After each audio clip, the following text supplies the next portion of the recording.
Jeritan kesakitan itu akhirnya terganti dengan tangis seorang bayi yang memecah kesunyian malam di ruang persalinan VVIP.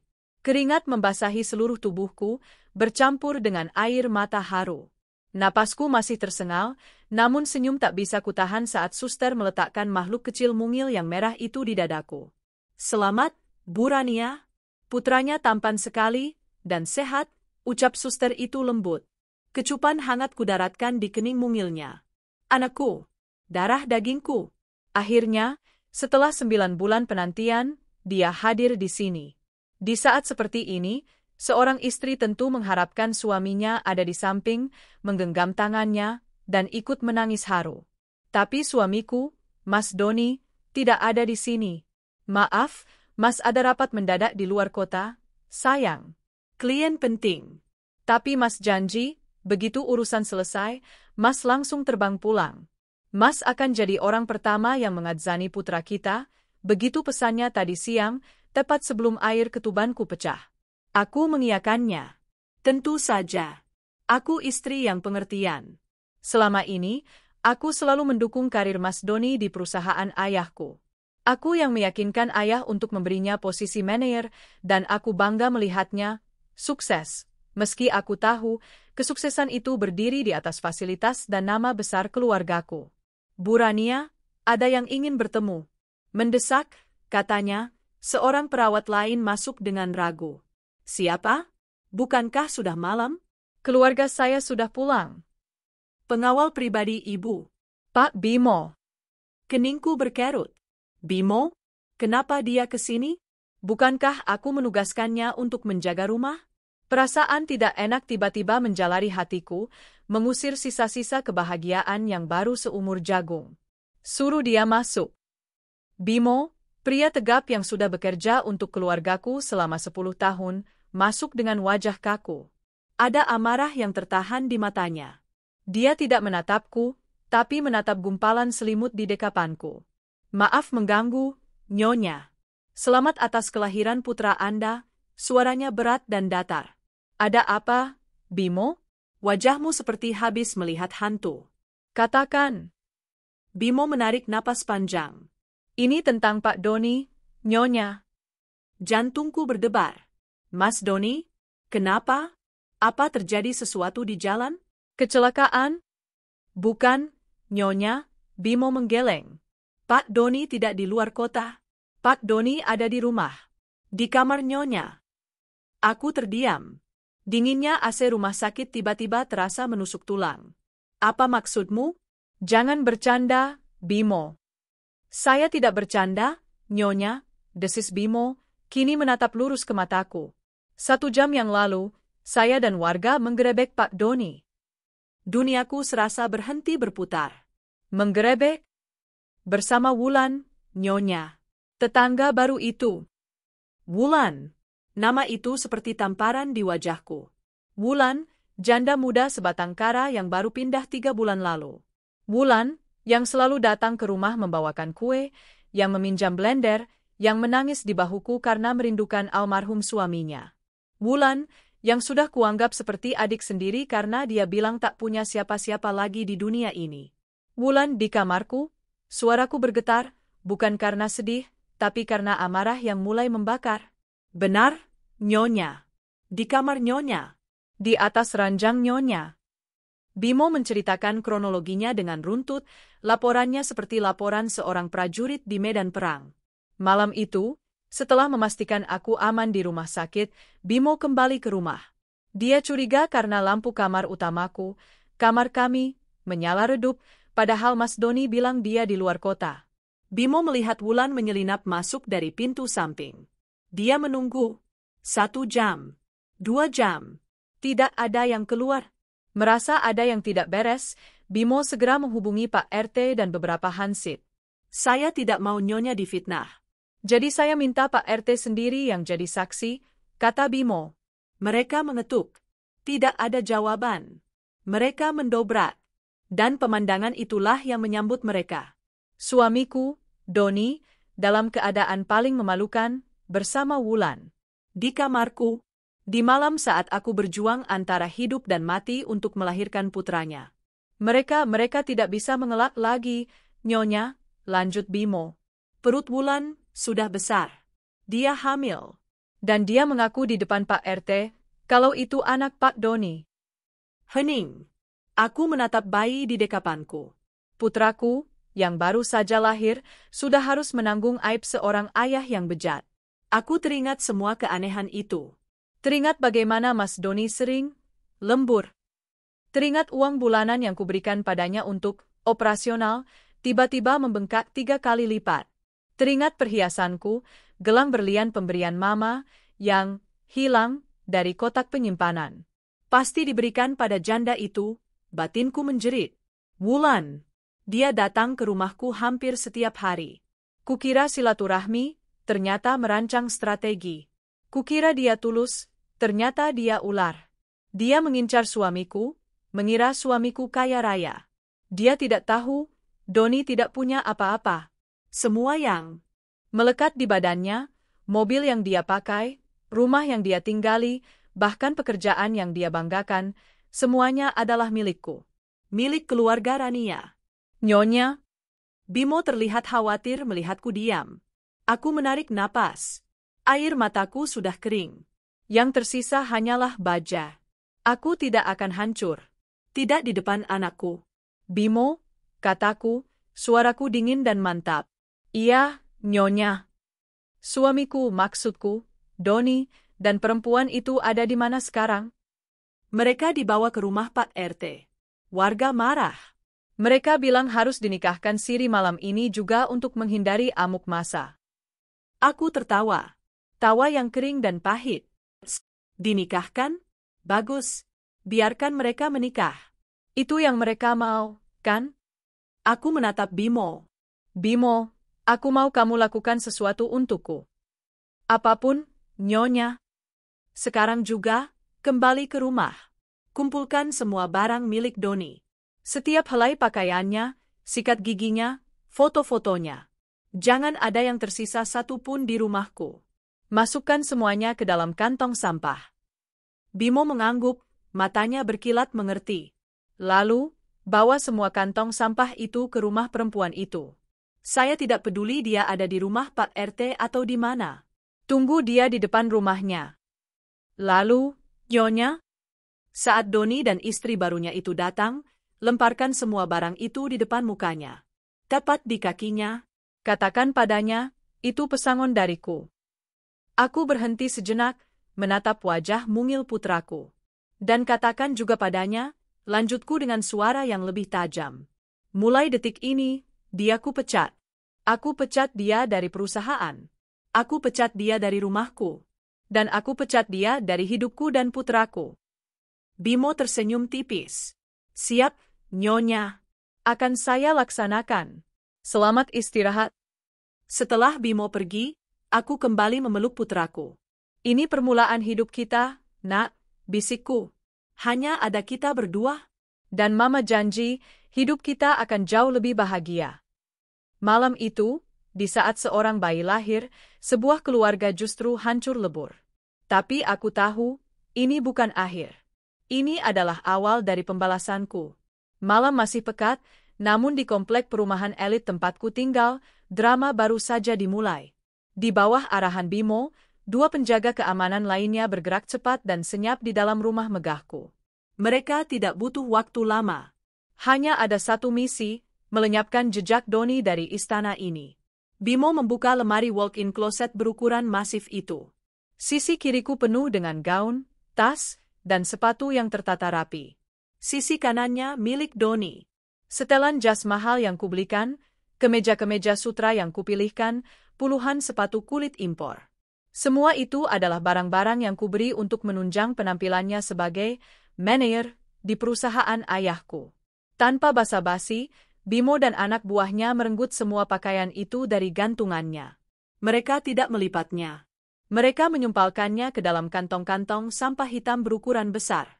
Sikat gigi di kamar mandi, Pak, teriak salah satu penjaga. Ambil deodoran, parfum, semua, perintah Bimo. Nyonya bilang, jangan ada yang tersisa satu pun.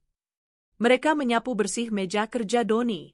Bingkai foto kami berdua yang tersenyum bahagia di Menara Eiffel, foto yang selalu dia pamerkan, dilemparkan begitu saja ke dalam kantong. Laptop kantor, dokumen, bahkan tumpukan majalah golf miliknya, semua ikut dibuang. Saat menggeledah laci nakas di sisi ranjang Doni, tangan Bimo terhenti. Di bawah tumpukan kaos kaki, terselip sebuah kotak beludru biru kecil. Kotak yang sangat kukenali. Bimo membukanya. Benar saja. Gelang berlian pemberian Mama, yang kukira hilang 3 minggu lalu. Gelang yang kucari sambil menangis, sementara Doni dengan pura-pura ikut panik dan menuduh asisten rumah tangga kami ceroboh. Rahang Bimo mengeras. Dia tahu persis apa arti temuan ini. Dengan kasar, dia menutup kotak itu dan memasukkannya ke dalam saku seragamnya.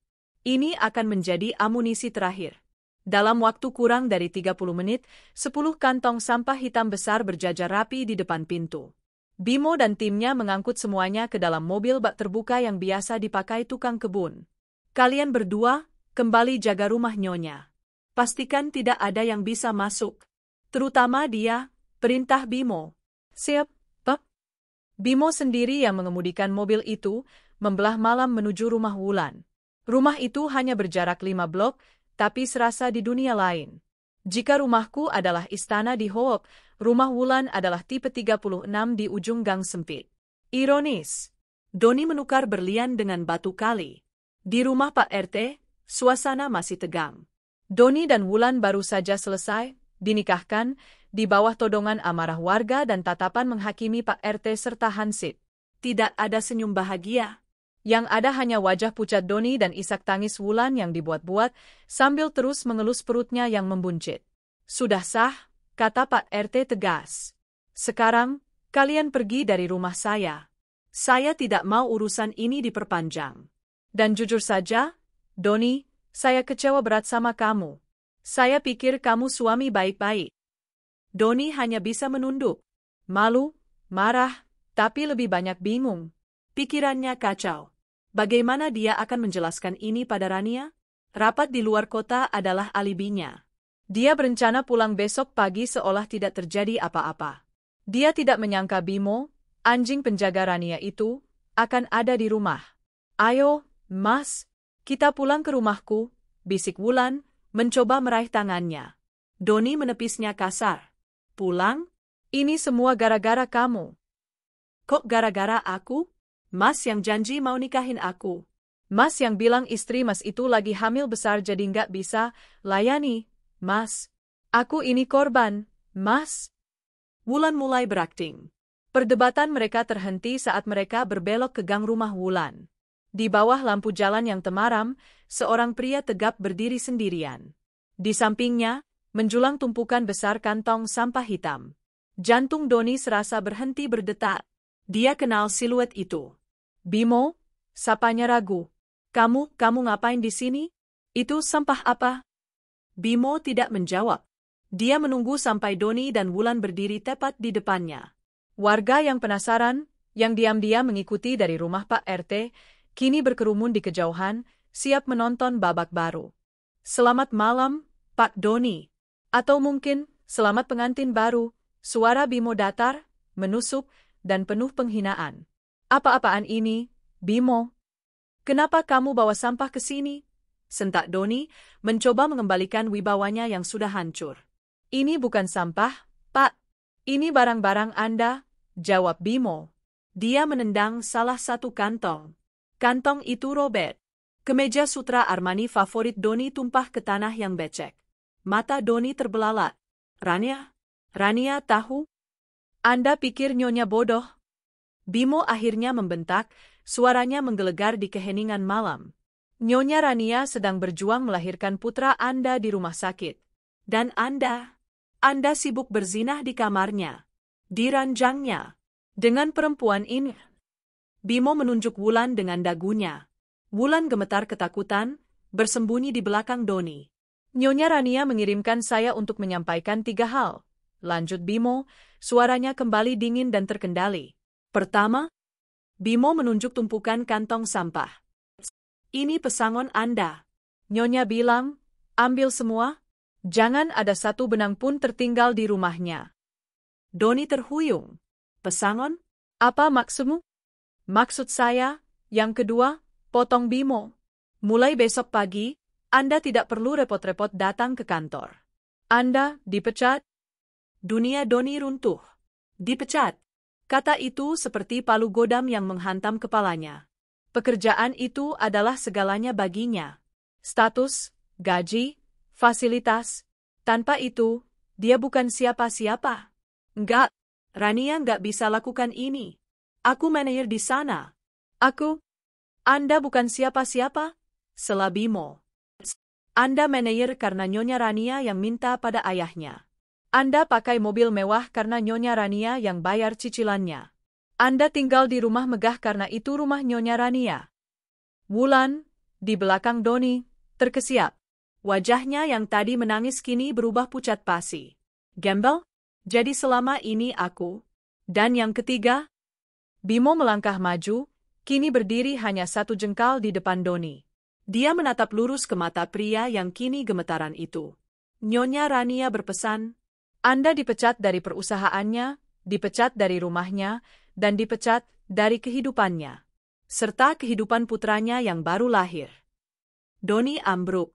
Dia terduduk di tanah, di samping kemejanya yang kotor. Hancur. Semuanya hancur dalam 1 malam. Oh, 1 lagi, kata Bimo, teringat sesuatu. Dia merogoh sakunya dan mengeluarkan kotak beludru biru. Dia membukanya, menunjukkan isinya pada Doni dan Wulan. Ini juga titipan. Nyonya bilang, simpan saja. Anggap sebagai hadiah pernikahan kalian. Bimo melemparkan kotak itu ke pangkuan Doni. Gelang berlian itu berkilau sejenak di bawah lampu jalan sebelum mendarat di atas tumpukan sampah. Wulan menjerit. Dia tahu gelang itu. Dia yang memintanya pada Doni. Dan kini, gelang itu kembali dengan cara yang paling memalukan. Bimo membalikkan badan. Tugas saya selesai. Selamat menikmati sisa malam Anda, pengantin baru. Dia masuk ke mobil baknya, menyalakannya, dan pergi meninggalkan 2 manusia yang hancur, tumpukan kantong sampah, dan puluhan pasang mata warga yang mencibir.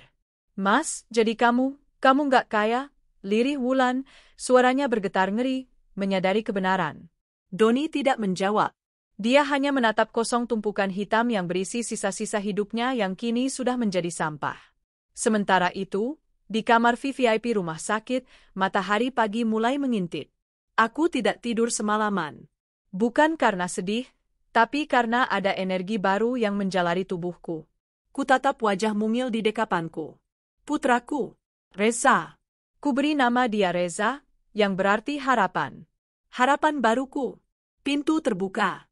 Ayah dan mama masuk. Wajah mereka lelah dan penuh amarah. Bimo pasti sudah melapor. Rania, anakku. Mama langsung memelukku, menangis. Kamu yang sabar ya, Nak. Biar ayahmu yang urus si brengsek itu. Ayah akan hancurkan dia. Ayahku, seorang pria yang biasanya tenang, kini berdiri dengan tangan terkepal di sisi tubuhnya. Bimo sudah lapor. Katakan, Rania. Apa yang kamu mau ayah lakukan? Ayah bisa buat dia di penjara. Aku tersenyum tipis. Kutatap kedua orang tuaku. Enggak usah, ya, Ma.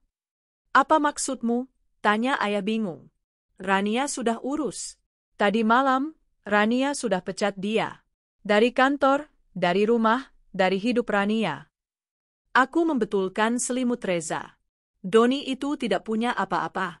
Selama ini dia hidup dari kekayaan kita. Hukuman terbaik untuk orang sombong yang tidak punya apa-apa adalah mengembalikannya ke habitat aslinya, kemiskinan. Ayah menatapku lama, lalu senyum bangga tersungging di bibirnya. Itu baru putri ayah. Rania cuma mau fokus sama Reza, yah. Dan, Rania mau mulai bantu ayah di kantor. Serius? Bukan cuma sebagai istri manajer, tapi sebagai pemilik. Tangis mama berhenti. Dia menatapku takjub. Aku balas menatapnya dengan mantap. Dia sudah mengambil banyak dariku. Uangku, kepercayaanku, perhiasanku. Aku tidak akan biarkan dia mengambil masa depanku dan masa depan putraku. Aku menatap keluar jendela. Jakarta mulai sibuk. Ini adalah pagi pertamaku sebagai seorang ibu, sebagai seorang janda, secara tak resmi, dan sebagai seorang pejuang. Dan aku siap. Matahari pagi menyorot kejam, menembus celah-celah gorden tipis di rumah Wulan. Bagi Doni, cahaya itu terasa seperti lampu interogasi yang mengejeknya. Dia terbangun di sofa sempit yang pegasnya menusuk punggung. Dia tidak bisa tidur di kamar Wulan.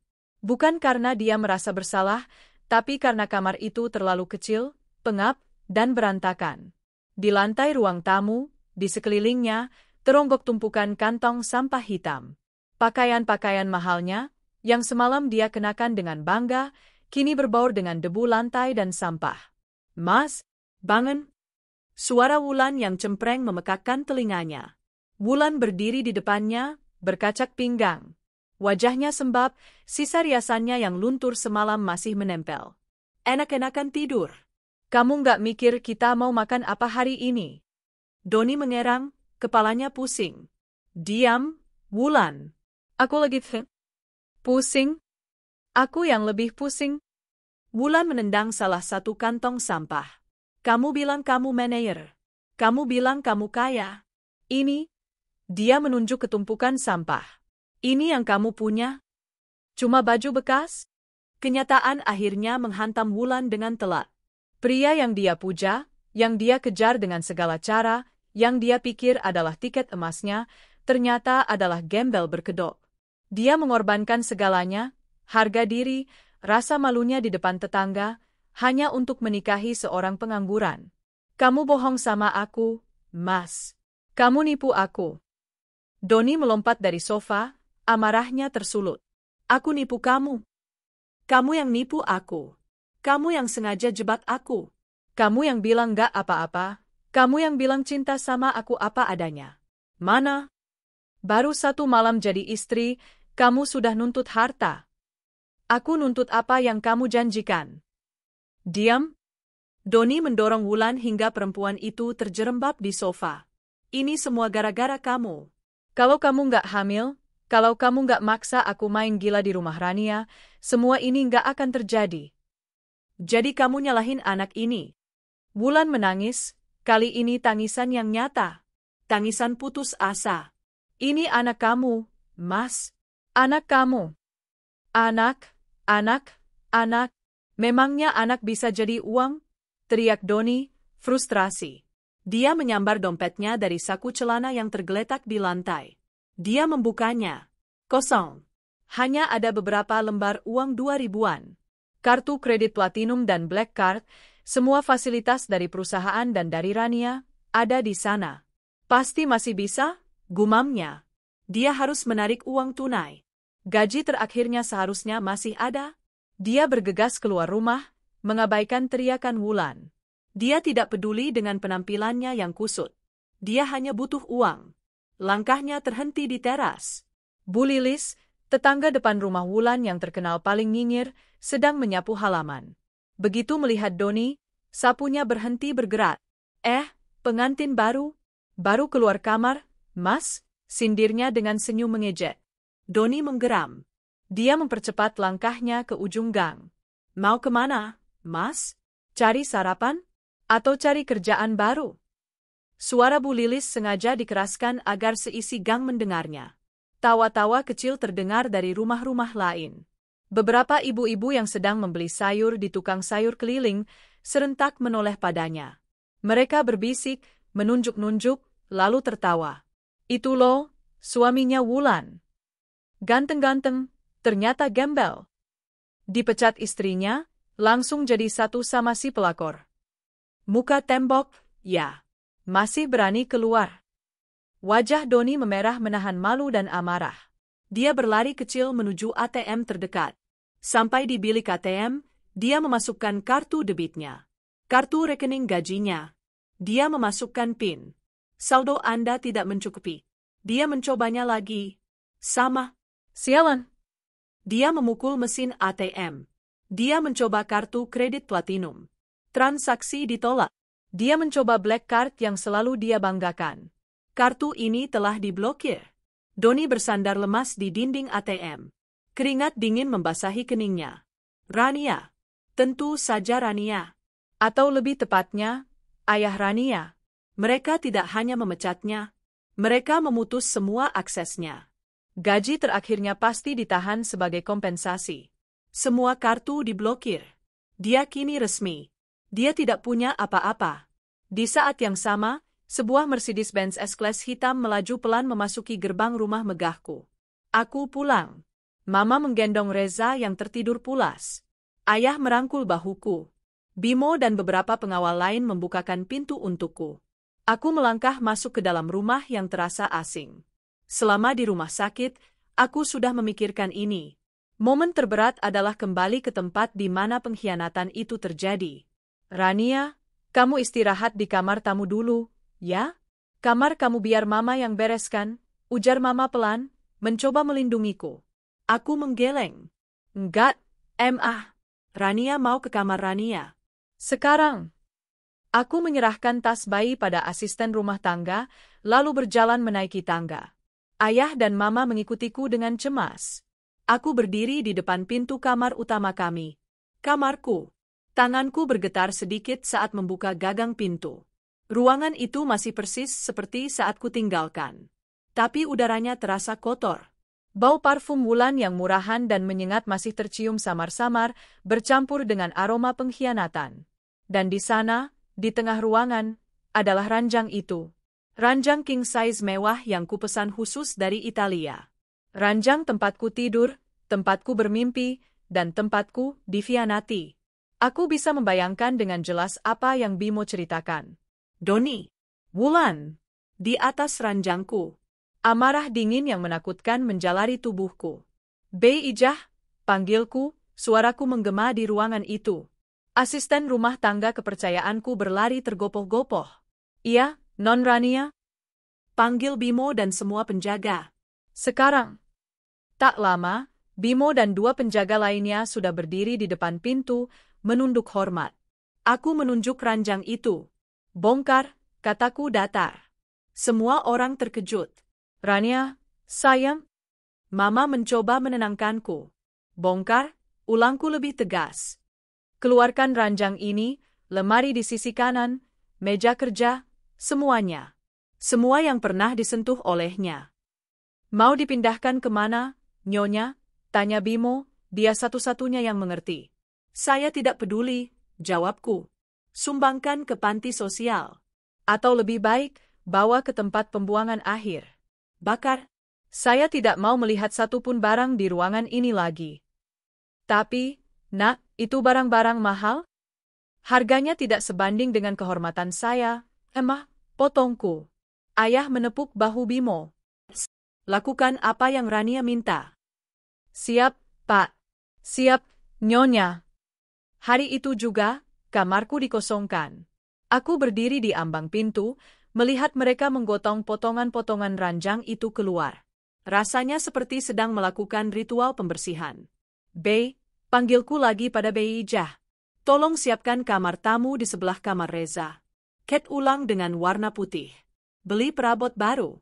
Itu akan jadi kamar saya mulai sekarang. Baik, Non.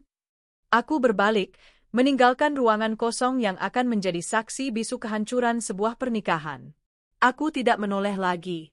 Doni kembali ke rumah Wulan dengan langkah gontai. Dia gagal. Dia kini benar-benar miskin. Gimana, Mas? Dapat uang? Tanya Wulan, penuh harap. Doni hanya diam, melempar dompetnya ke meja. Wulan merebut dompet itu, membukanya. Dia melihat isinya. Kosong. Dia mengecek semua kartu. Ini, jadi kita nggak punya uang? Sama sekali, pekitnya histeris. Diam, bodoh, bentak Doni. Ini semua karena kamu.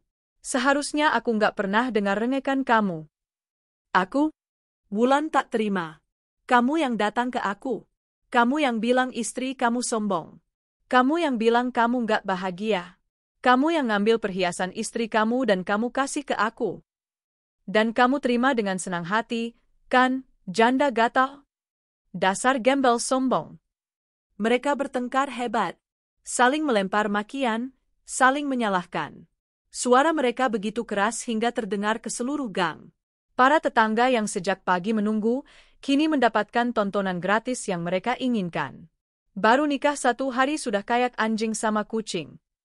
Ya iulah, si cewek ngincer harta, si cowok ternyata gembel. Rasain. Makanya jangan jadi pelakor.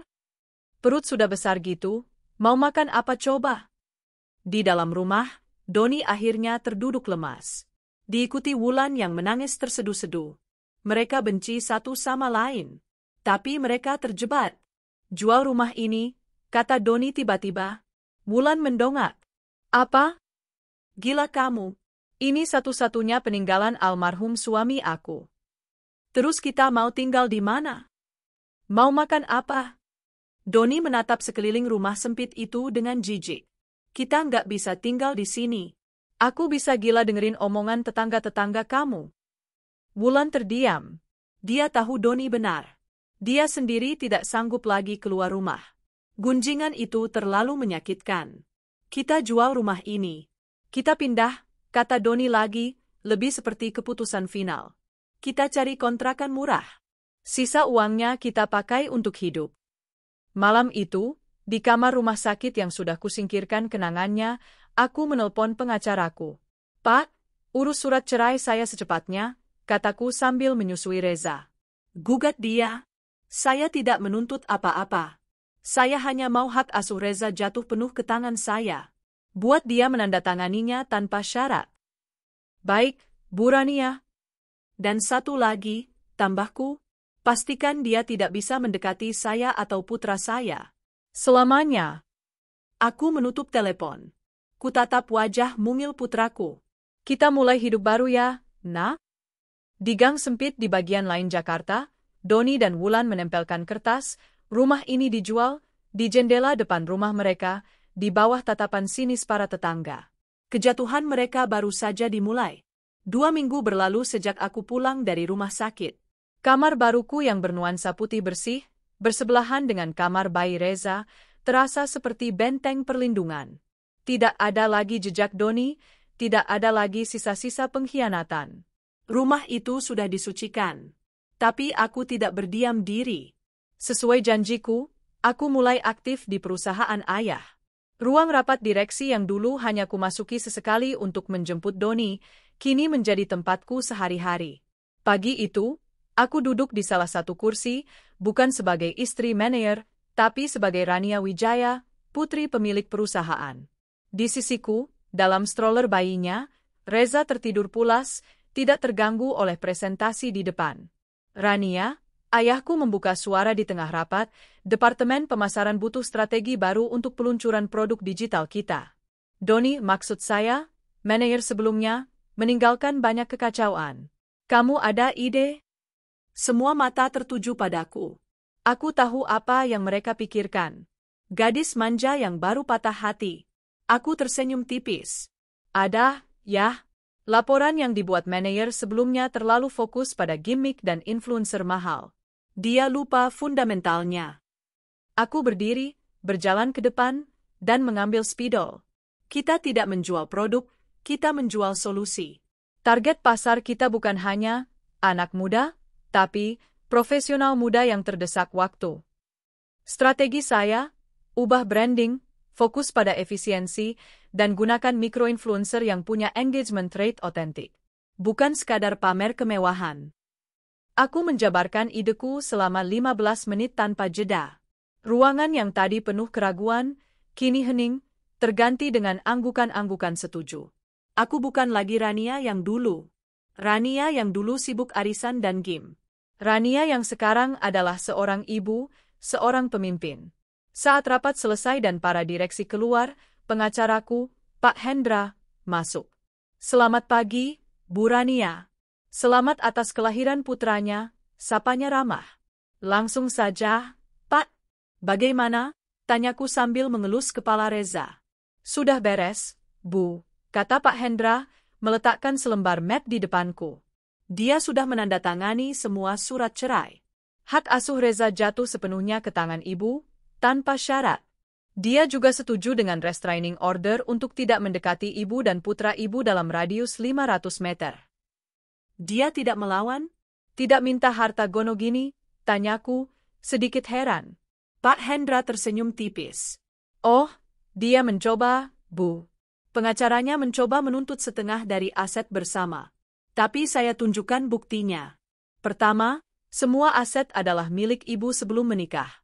Kedua, pernikahan ini hancur murni karena kesalahan dia, perzinahan, dengan bukti penggerebekan warga. Lalu, lanjut Pak Hendra, saya sampaikan pesan dari ayah ibu. Jika dia masih berani menuntut 1 rupiah pun, ayah ibu akan memastikan dia tidak hanya kehilangan pekerjaan, tapi juga akan menyeretnya ke ranah pidana atas penipuan dan penggelapan perhiasan ibu. Dia langsung pucat dan menandatangani semuanya pagi tadi. Aku tertawa lega. Bagus, jadi saya sudah resmi bebas. Resmi, Bu Rania. Selamat. Aku menandatangani bagianku. Selesai. Semudah itu. Semudah aku membuang sampah. Di bagian lain Jakarta yang panas dan berdebu, sebuah mobil bak terbuka tua berhenti di depan gang sempit yang becek. Di belakangnya, Doni dan Wulan turun dengan wajah kusam. Rumah Wulan laku. Tapi harganya jatuh. Mereka terdesak. Para tetangga yang nyinyir membuat tidak ada yang mau menawar tinggi. Mereka harus menjual cepat, di bawah harga pasar, hanya untuk bisa kabur dari rasa malu. Setelah membayar sisa utang dan biaya pindahan, uang di tangan mereka tidak banyak. Cukup untuk menyewa kontrakan petak 3x4 meter di daerah kumuh dekat pasar induk. Ini kita tinggal di sini, Mas? Wulan memegangi perutnya yang besar, menatap ngeri pada bangunan 1 lantai yang dindingnya sudah berjamur. Mau tinggal di mana lagi? Di hotel mewah, sentak Doni. Sudah untung ada atap. Angkat barang-barang kamu. Doni mengangkat 2 koper berisi pakaian-pakaiannya yang dia selamatkan dari kantong sampah. Dia sudah mencucinya, tapi bau apeknya tidak mau hilang. Kontrakan itu pengap. Hanya ada 1 ruangan yang berfungsi sebagai kamar tidur sekaligus ruang tamu, 1 kamar mandi kecil yang bau pesing, dan dapur sempit di teras belakang. Tidak ada AC, hanya kipas angin kecil di langit-langit yang berputar lambat. Suara pedagang di pasar, klakson angkot, dan teriakan anak-anak terdengar memekakkan telinga. Panas, Mas? Aku nggak bisa napas? Keluh Wulan, mulai menangis lagi. Kamu pikir aku betah? Diam dan bereskan barangmu. Doni melempar tasnya ke kasur kapuk tipis yang ada di lantai. Kehidupan baru mereka dimulai. Kehidupan yang dibangun di atas kebohongan dan pengkhianatan. Minggu pertama, mereka hidup dari sisa uang penjualan rumah. Minggu kedua, uang mulai menipis. Wulan butuh susu hamil. Mereka butuh makan. Kamu harus cari kerja, Mas, tuntut Wulan setiap pagi. Doni sudah mencoba. Dia memakai satu-satunya kemeja bagusnya yang tersisa, pergi ke gedung-gedung perkantoran. Tapi namanya sudah hancur. Ayahku telah memastikan itu. Doni yang kasusnya itu, ya? Maaf, Pak.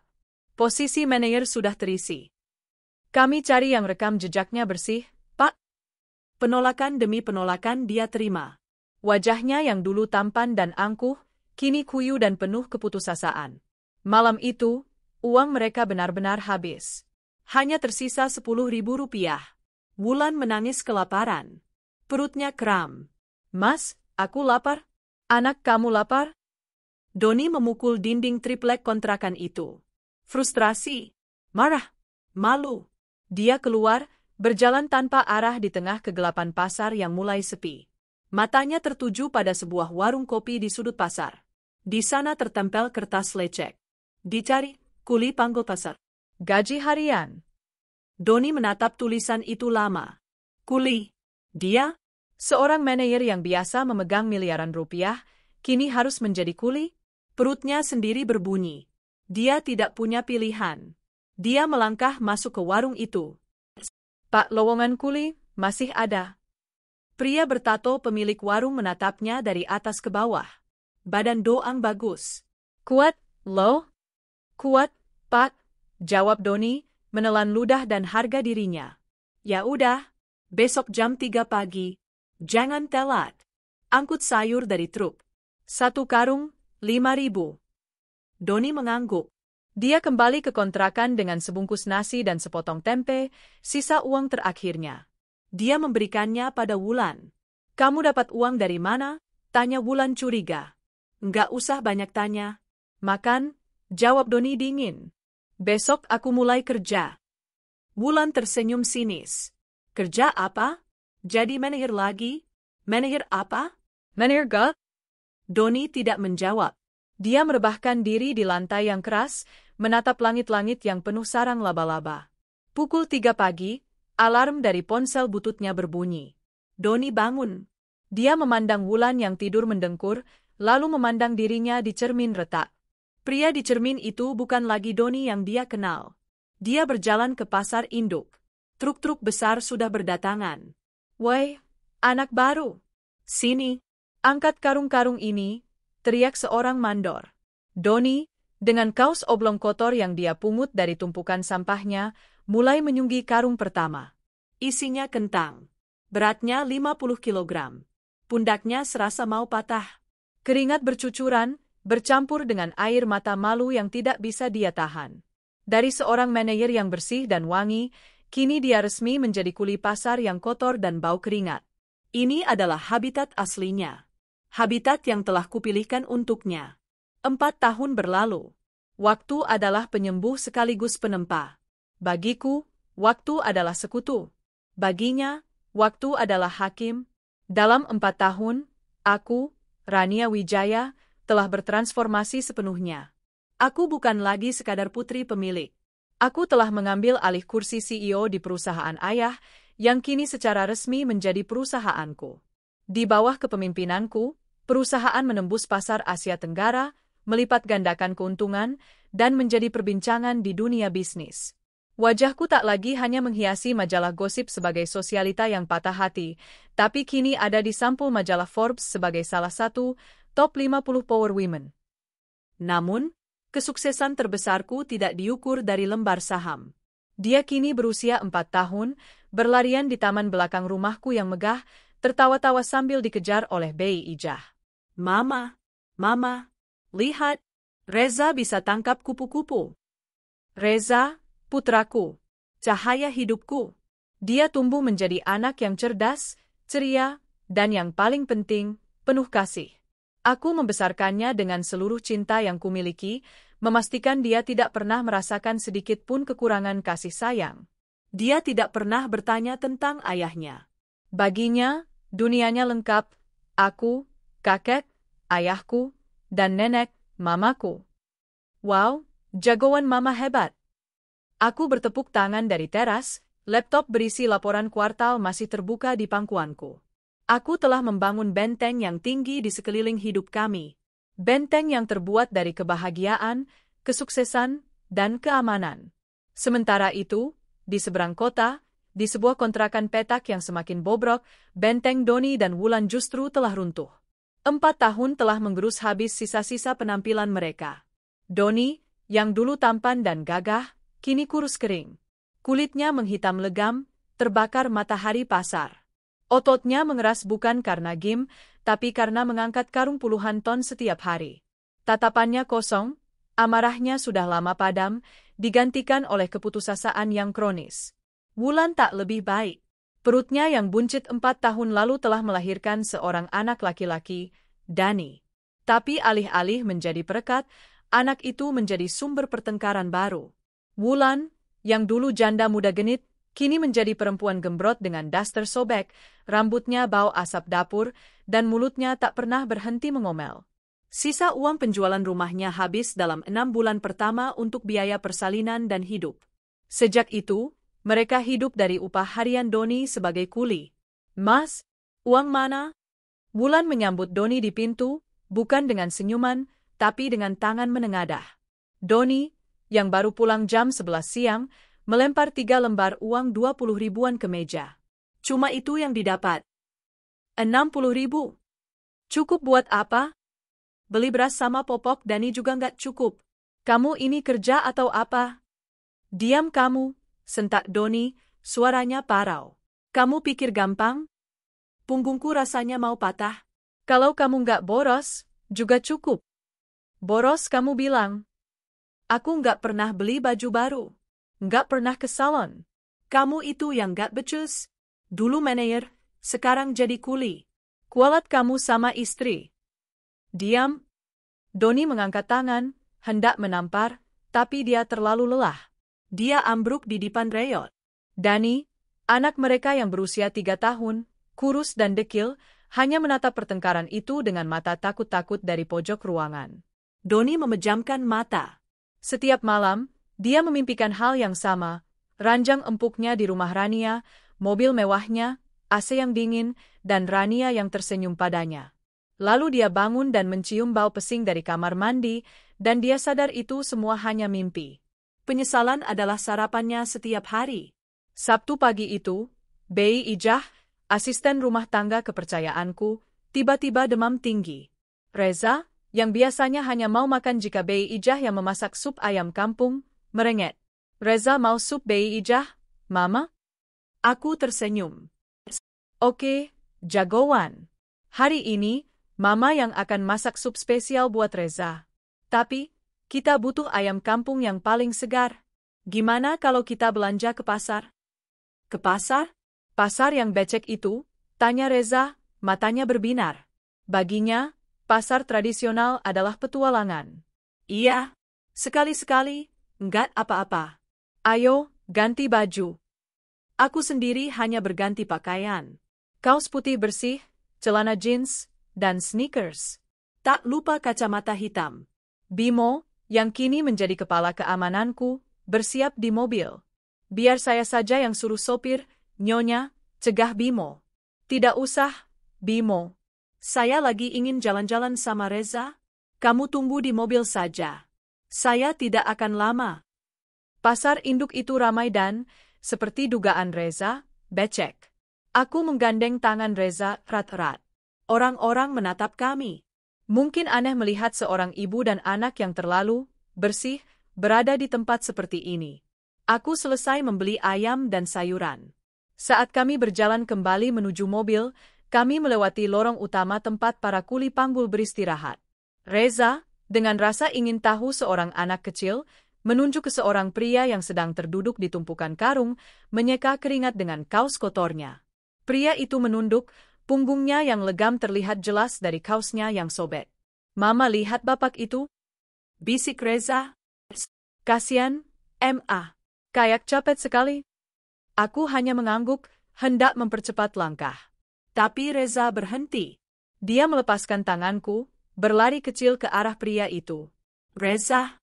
Jangan, panggilku, kaget. Reza sudah berdiri di depan pria itu. Pria itu tidak mengangkat wajahnya, mungkin mengira Reza hanya anak nakal yang berlarian. Reza merogoh saku celananya. Dia mengeluarkan selembar uang Rp20.000 yang kuberikan tadi untuk membeli permen. Pak, kata Reza dengan suaranya yang mungil dan jernih. Ini buat Bapak. Buat beli minum. Pria itu, si kuli panggul itu, akhirnya mengangkat kepalanya. Waktu seakan berhenti.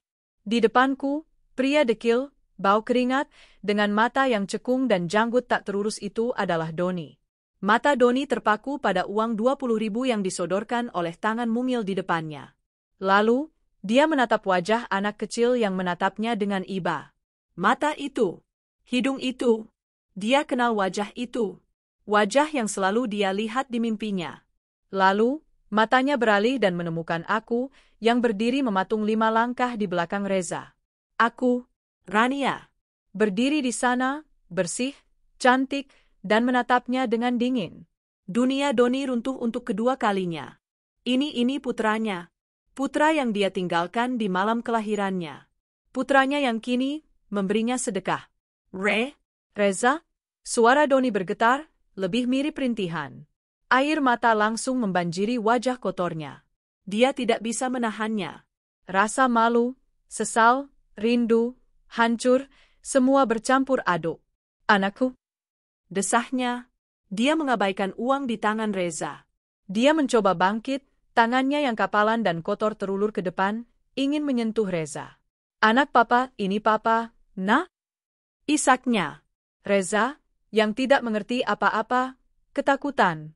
Dia melihat pria kotor itu menangis dan ingin memeluknya. Reza menjerit kecil dan berlari kembali ke pelukanku, menyembunyikan wajahnya di kakiku. Mama, bapak itu nangis. Doni terhuyung ke depan, kini berlutut di tanah becek. Rania itu anak kita. Dia merangkak, mencoba mendekat. Reza, jangan takut, ini papa. Dia ingin memeluk kaki Reza. Dia ingin memeluk putranya sekali saja. Satu kata dariku, dingin dan tajam seperti bilah es, menghentikan gerakannya. Aku menatap lurus ke mata pria yang hancur di depanku. Pria yang dulu adalah suamiku. Ayo, nak. Kita pergi, kataku pada Reza, suaraku kembali lembut. Aku mengangkat Reza ke dalam gendonganku. Ran, jangan pergi. Rana, maafkan aku. Doni meraung, memukul-mukul tanah. Reza, itu papa, nak. Jangan tinggalin papa. Aku berjalan melewatinya. Tanpa menoleh. Mama? Bapak tadi panggil nama Reza, tanya Reza di gendonganku, bingung. Dia salah dengar, sayang, jawabku tenang, sambil mengelus punggungnya. Dia bukan panggil kamu. Uang 20.000 rupiah yang tadi disodorkan Reza, terjatuh di lumpur di depan Doni. Dia menatap uang itu. Lalu dia menatap punggung kami yang menjauh. Punggung wanita yang dulu dia sia-siakan, dan punggung anak yang tidak akan pernah memanggilnya ayah. Doni meraung sejadi-jadinya di tengah pasar yang ramai. Dia mengambil uang lecek itu dari lumpur. Menggenggamnya erat-erat. Penghancuran dan penyesalan terbesarnya, ironisnya, datang dalam bentuk sebuah kebaikan kecil dari darah dagingnya sendiri. Dia telah hancur. Sepenuhnya. Aku dan Reza sudah lama meninggalkan pasar. Mobil Mercedes kami yang mewah sudah melaju mulus di jalan raya, meninggalkan area becek itu jauh di belakang. Tapi Doni masih di sana. Dia masih berlutut di lumpur. Raungannya sudah berubah menjadi isak tangis yang parau. Tubuhnya bergetar hebat. Para pedagang dan kuli lain yang sejak tadi menonton drama itu, kini mulai mendekat. Wah, Don, kesambet apaan lo? Teriak salah satu kuli. Gila, nangis kayak anak kecil, ejek yang lain. Itu tadi siapa? Istri lo yang kabur? Kok kayak nyonya gede gitu? Doni tidak menjawab. Dia tidak mendengar mereka. Seluruh dunianya terpusat pada satu titik di tanah becek di depannya. Selembar uang kertas 20.000 rupiah yang kotor dan lecek. Uang dari putranya. Uang sedekah dari anak kandungnya sendiri yang memberinya karena kasihan. Perlahan, dengan tangan yang gemetar hebat, Doni memungut uang itu. Dia tidak peduli lumpur yang menempel. Dia membersihkannya dengan kaos kotornya, seolah itu adalah selembar emas. Dia menatap angka 20.000 itu dengan pandangan nanar. Ini satu-satunya pemberian dari Reza. Satu-satunya kenang-kenangan dari putranya. Anakku? Rintihnya lagi. Rasa malu dan sesal membakarnya hidup-hidup. Dia lebih memilih mati 1000 kali daripada mengalami penghinaan ini. Wah, malah ngelamun. Angkat karungnya. Bos sudah marah. Mandor pasar membentaknya. Doni tersentak. Dia mencoba berdiri, tapi kakinya lemas. Dia jatuh terduduk lagi. Nggak guna lo. Pergi sana. Nggak usah kerja lagi hari ini. Bikin sial aja. Doni dipecat. Bahkan dari pekerjaan kulinya. Dengan langkah gontai, disaksikan tatapan mengejek semua orang, Doni berjalan keluar dari pasar. Dia tidak punya tujuan. Tapi kakinya secara otomatis membawanya pulang. Pulang ke neraka kecilnya. Wulan sedang menyuapi Dani di teras kontrakan yang pengap saat Doni datang. Hari masih siang, tapi Doni sudah pulang. Ngapain kamu pulang jam segini? Semprot Wulan, seperti biasa. Kerja malas-malasan. Mau makan apa kita? Doni tidak menjawab. Dia berjalan melewati Wulan, masuk ke dalam petak sempit itu, dan melempar dirinya ke kasur kapuk. Dia membelakangi Wulan, menghadap ke dinding yang jamuran. Wulan berdecak. Ditanya malah diam. Kayak mayat hidup. Mana uangnya? Hari ini dapat berapa? Doni masih diam. Mas, aku bicara sama kamu. Wulan menjerit, emosinya tersulut. Dia melempar piring Dani ke lantai. Anak itu menjerit ketakutan. Mana uangnya? Wulan menghampiri Doni dan menarik paksa bahunya. Doni berbalik, dan Wulan tertegun sejenak. Wajah suaminya basah. Matanya merah dan bengkak. Pria itu menangis. Kamu, kenapa? Tanya Wulan, sedikit menurunkan nada bicaranya, lebih karena kaget daripada peduli. Doni menatap Wulan dengan tatapan kosong. Aku? Suaranya serak. Aku ketemu dia. Dia siapa? Rania, desis Doni. Dan? Wajah Wulan langsung berubah. Rasa kagetnya hilang, digantikan amarah dan cemburu yang membara. Oh, teriaknya. Jadi kamu nangis-nangis kayak banci begini gara-gara ketemu si jalang kaya itu. Kamu ketemu dia? Di mana? Dia pamerin harta dia ke kamu. Dia hina kamu. Doni menggeleng lemah. Dia nggak bilang apa-apa. Terus kenapa kamu nangis? Kangen? Kamu nyesel? Iya. Kamu nyesel nikahin aku. Wulan memukul-mukul dada Doni dengan brutal. Kali ini, Doni tidak diam. Dia menangkap tangan Wulan dan mencengkeramnya erat. Nyesel, raung Doni, suaranya seperti ledakan bom. Aku nyesel. Aku nyesel kenal kamu. Aku nyesel ikutin mau kamu. Aku nyesel hidup sama kamu. Puas? Wulan terdiam, kaget mendengar ledakan itu. Doni melepaskan cengkeramannya dan tertawa. Tawa yang terdengar seperti tangisan. Kamu tahu apa yang dia lakukan? Kamu tahu apa yang anakku lakukan? Doni merogoh sakunya. Dia mengeluarkan selembar uang Rp20.000 yang kotor itu. Ini. Dia melemparkan uang itu ke wajah Wulan. Anakku. Anak kandungku sendiri. Kasih aku uang ini. Dia kasihan sama aku. Dia kira aku pengemis. Wulan menatap uang di lantai. Dia berdiri di depanku bersih, wangi, pakai baju bagus. Doni terisak lagi. Sedangkan aku kor, aku bau, aku kuli, dan dia kasih aku sedekah. Anakku, Rania mereka hidup kaya raja. Doni menatap sekeliling kontrakan petak yang bau itu. Dan kita hidup kayak tikus got. Ini semua karena kamu. Karena kamu, perempuan sialan. Karena aku. Wulan tak terima. Kamu yang gatal. Kamu yang bilang gak bahagia sama Rania. Kamu yang ngejar-ngejar aku. Kamu yang janjiin aku hidup enak. Mana janji kamu? Kamu yang gembel. Kamu yang nipu aku. Kamu yang jebak aku. Kamu yang nikmatin. Pertengkaran itu adalah yang paling hebat. Mereka saling menjambak, saling memukul. Dani menangis meraung-raung di pojokan, melihat orang tuanya berubah menjadi monster. Setelah 15 menit saling menyakiti, mereka berdua ambruk. Terduduk lemas di lantai, terengah-engah, di tengah ruangan yang sudah seperti kapal pecah. Hening. Yang terdengar hanya isak tangis Dani. Doni merangkat. Bukan ke Wulan. Bukan ke anaknya, Dani. Dia merangkak ke tempat uang Rp20.000 itu tergeletak. Dia memungutnya lagi. Dengan sisa tenaganya, dia berdiri. Dia berjalan ke dompet bututnya, mengeluarkannya. Dompet itu kosong. Perlahan, dengan sangat hati-hati, Doni melipat uang Rp20.000 itu dan memasukkannya ke dalam satu slot tersembunyi di dompetnya. Wulan melihat itu semua dengan mata menyipit. Kamu simpan uang itu? Desisnya, penuh racun. Doni tidak menjawab. Kamu simpan uang pemberian anak haram itu. Uang dari istri sombong kamu itu. Kamu lebih milih uang itu daripada anak kamu sendiri. Wulan menunjuk Dani yang masih ketakutan. Doni menoleh, menatap Wulan dengan mata mati. Uang ini, kata Doni pelan, suaranya datar dan dingin.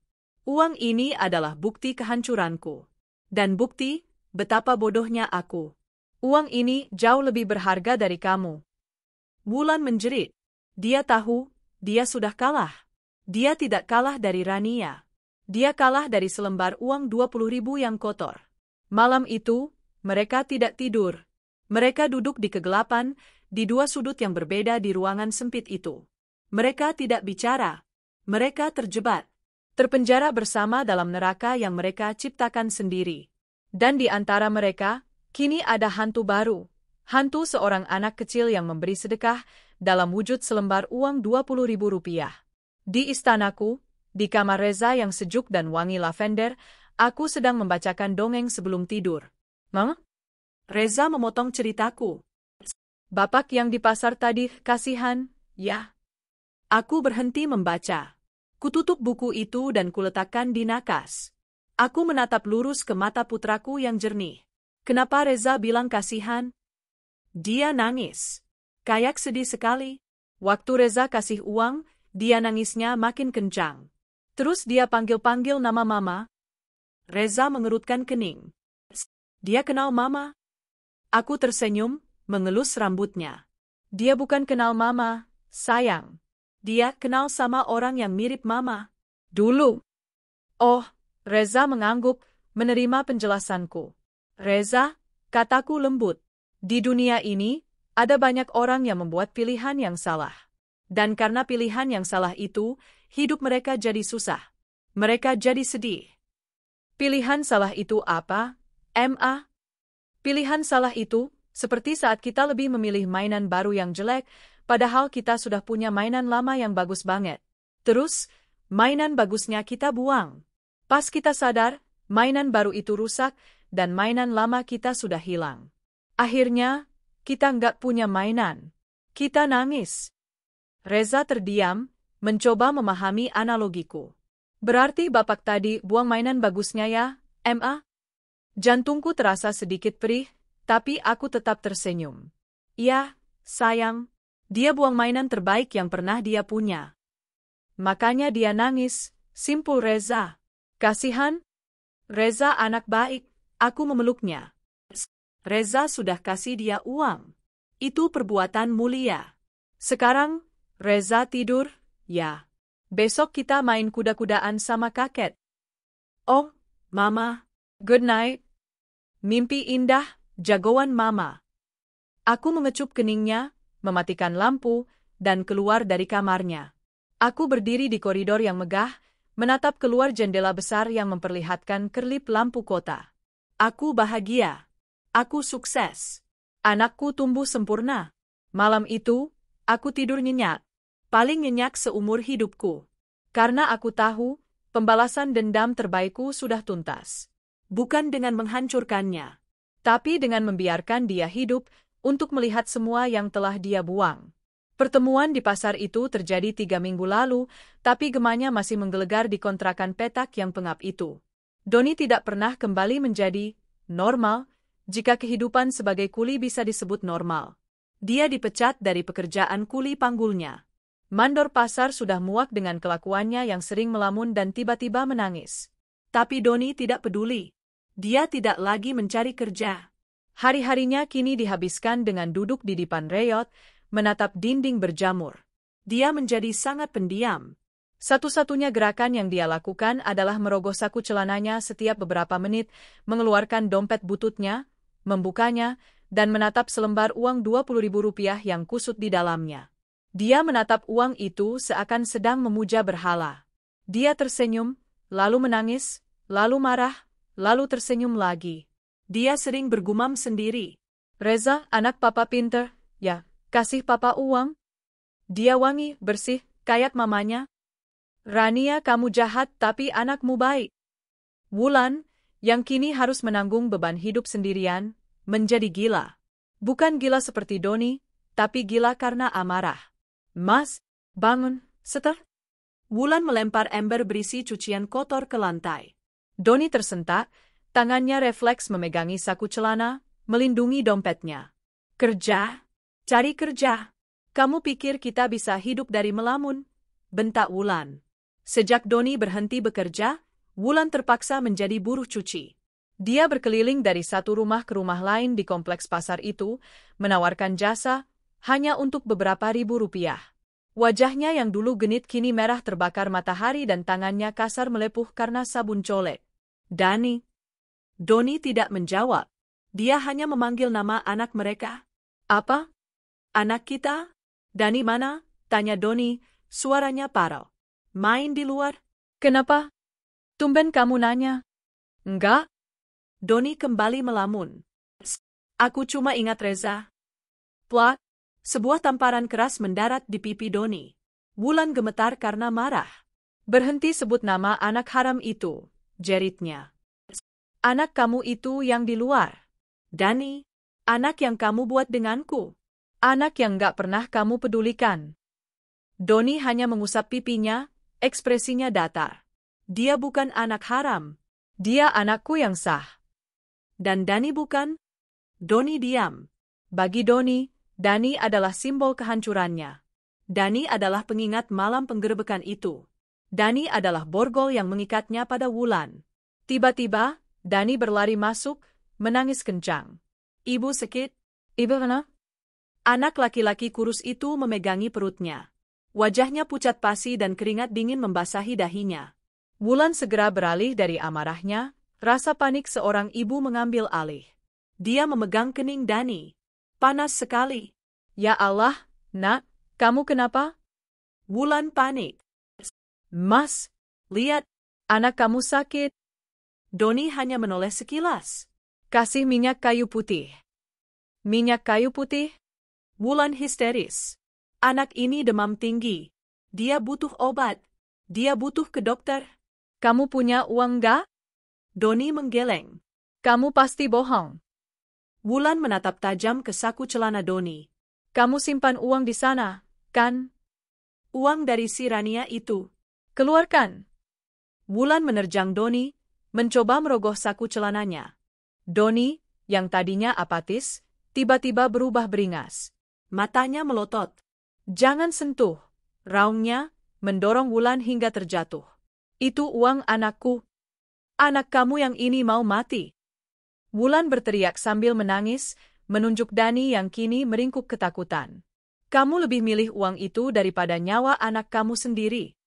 Uang itu satu-satunya yang aku punya dari Reza? Rintih Doni, kini memeluk dompetnya erat-erat di dada. Wulan menatapnya. Dan di momen itu, Wulan sadar. Pria di depannya ini sudah gila. Tidak ada yang tersisa. Tidak ada cinta, tidak ada penyesalan, yang ada hanya obsesi. Dia kalah. Kalah telat. Wulan tertawa. Tawa yang kering dan menakutkan. Oke, Mas.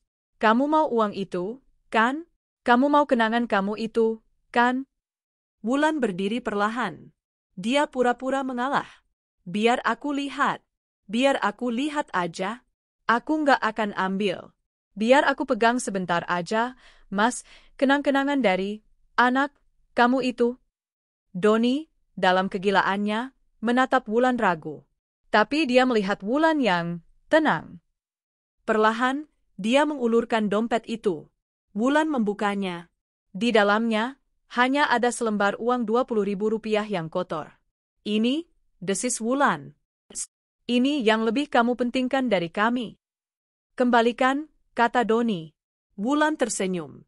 Senyum iblis. Kamu mau ini? Kamu mau simpan ini baik-baik? Iya, kembalikan. Dengan satu gerakan cepat, Wulan mengambil uang itu. Dan merobeknya. Tepat di tengah. Menjadi dua bagian. Tidak. Doni menjerit. Bukan jeritan manusia. Itu jeritan hewan yang terluka. Waktu seakan berhenti. Dani berhenti menangis. Wulan berdiri mematung, napasnya terengah, tangannya memegang dua sobekan uang. Doni menatap sobekan kertas di tangan Wulan. Perlahan, raungan Doni berhenti. Wajahnya yang tadi penuh amarah, kini menjadi kosong. Sepenuhnya kosong. Tidak ada lagi benci, tidak ada lagi cinta, tidak ada lagi sesal. Dia menatap sobekan uang itu. Lalu dia menatap Wulan.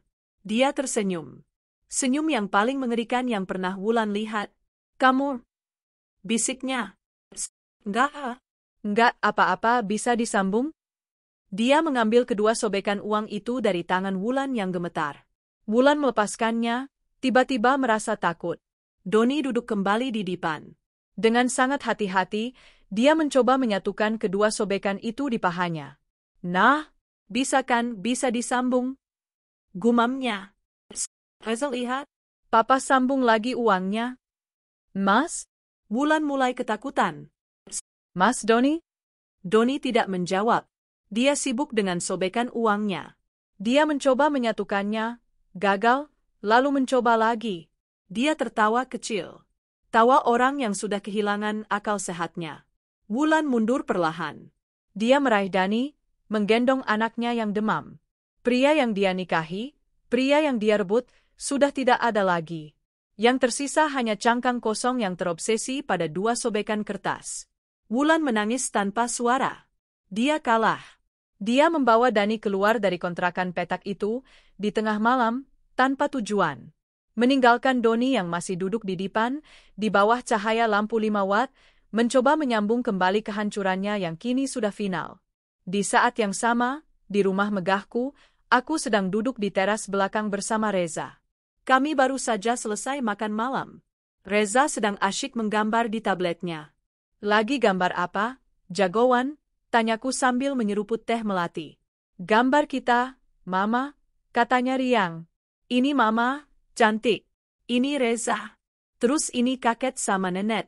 Kita lagi di pantai. Wow, bagus sekali. Kenapa kita di pantai? Karena Reza mau liburan ke Bali. Boleh, ya, Reza menatapku dengan mata berbinar. Aku tertawa. Kutarik dia ke dalam pelukanku. Tentu saja boleh, sayang. Minggu depan, setelah Mama selesai rapat, kita terbang ke Bali. Kita menginap di resort yang ada kolam renang paling besar. Reza sayang Mama. Dia memelukku erat.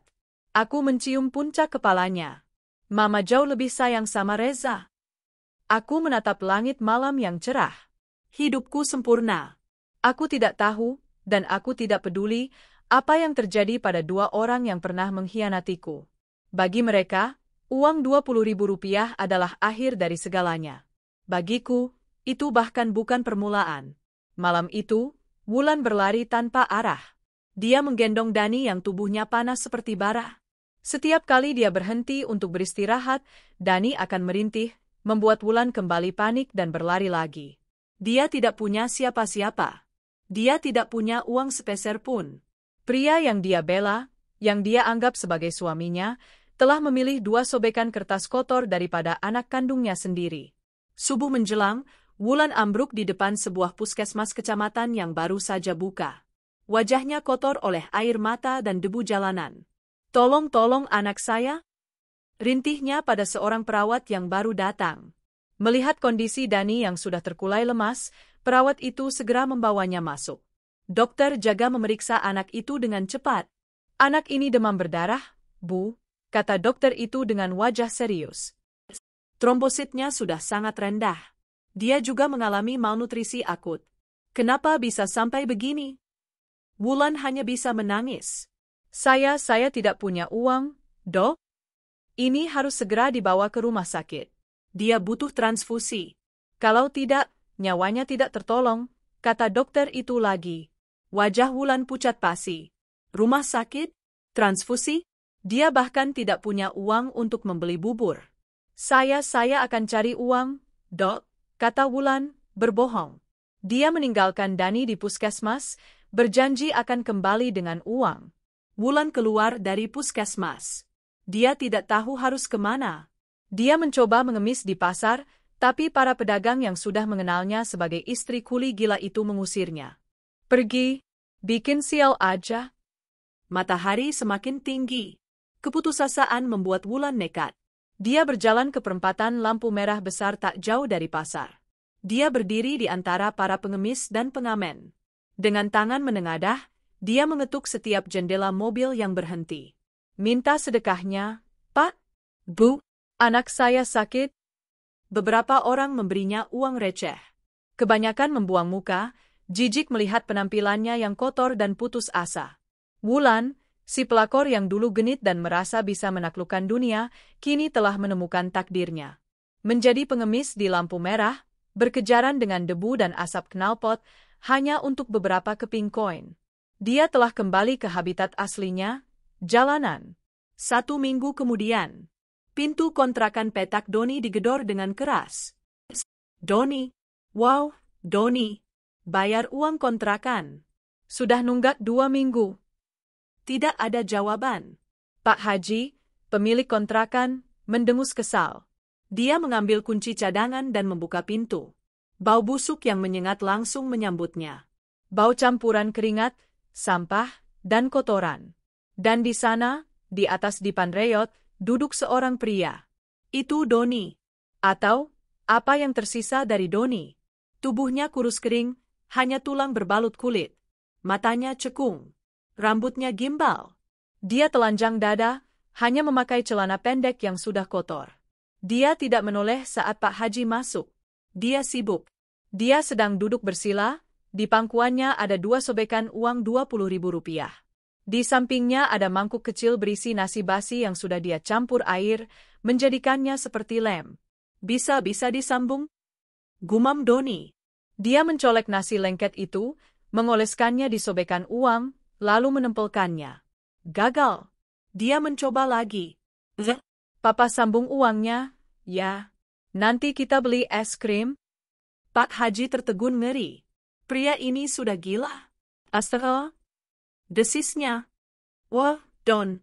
Keluar kamu. Doni menoleh, matanya liar seperti binatang. Jangan ganggu. Anakku mau datang. Keluar. Keluar dari rumah saya, setan. Pak Haji tidak mau berurusan dengan orang gila. Dia menarik paksa tangan Doni. Doni melawan, tapi tenaganya sudah habis. Dia diseret keluar dari kontrakan, ke gang sempit yang becek. Bruk, dia dilempar ke tanah. Pergi, jangan kembali lagi. Pak Haji membanting pintu, menguncinya. Doni terduduk di lumpur. Dia tidak peduli diusir. Dia panik. Dia merogoh-rogoh sakunya. Uangku, uangku. Dompet butut itu masih ada, tapi isinya 2 sobekan uang itu tertinggal di dalam. Doni meraung. Dia menggedor-gedor pintu. Uangku. Uang anakku di dalam. Pak Haji tidak membukanya. Doni menangis, menjerit, memukul-pukul pintu sampai tangannya berdarah. Dia duduk di depan pintu itu seharian, semalaman. Tapi pintu itu tidak pernah terbuka. Keesokan harinya, dia menghilang dari depan pintu itu. Dia kini berkeliaran di sekitar pasar. Menjadi gelandangan. Orang-orang pasar sering melihatnya. Seorang pria gila yang kurus kering, mengais-ngais sampah, dan selalu bergumam pada dirinya sendiri. Reza, uang papa hilang, nak, maafin papa. Itulah akhir hidupnya. Kehilangan segalanya, termasuk kewarasannya. Terpenjara selamanya dalam penyesalan, memburu bayangan 2 sobekan uang yang tidak akan pernah bisa dia sambung lagi. Di saat yang sama, ribuan kilometer jauhnya, di sebuah private villa di Bali, pemandangannya sangat berbeda. Aku berbaring di lounge chair di tepi kolam renang pribadi. Di depanku, Reza, putraku, sedang tertawa lepas, mencoba berenang dengan pelampung lengan bergambar dinosaurus. Langit biru cerah. Suara debur ombak terdengar samar-samar. Di meja sampingku, ada segelas orange juice segar dan laptopku yang sengaja kututup. Aku sedang berlibur. Aku sedang bahagia. Ponselku bergetar. Nama, Bimo, muncul di layar. Ya, Bimo? Ada apa? Sapaku, santai. Nyonya, maaf sekali mengganggu liburan Anda. Suara Bimo terdengar di seberang. Tidak apa-apa. Ada masalah di kantor? Bukan, Nyonya. Kantor aman. Ini hanya laporan yang mungkin Nyonya ingin dengar. Saya baru dapat kabar dari informan saya di area pasar. Aku terdiam sejenak. Tentang mereka? Benar, Nyonya.